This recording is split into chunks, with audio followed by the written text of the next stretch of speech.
నాకు నేర్పుము నీకెంపైన రూపముగా దాన్ని మార్చుము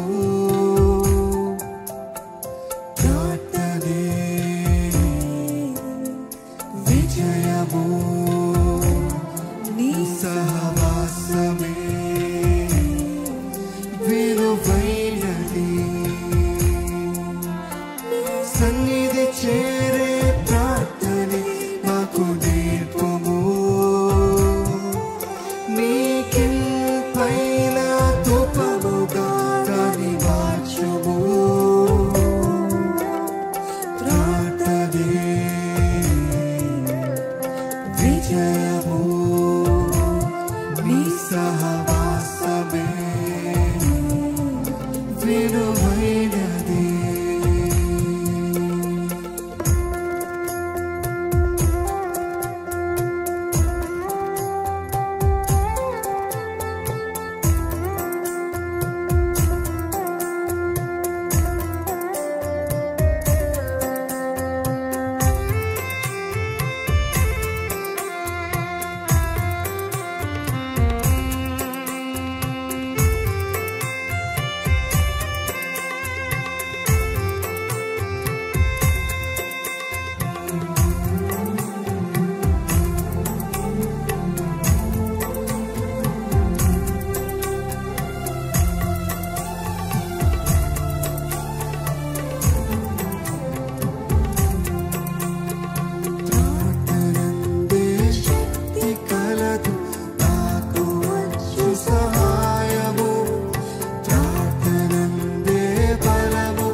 క్షమాపణ హృదయం నాకు కలగట్లేదండి. వారు చేసిన గాయము, వారు చేసిన వారు నాకు పెట్టిన బాధ, ద్రోహము, వెన్నుపోటు నేను మర్చిపోలేకపోతున్నాను.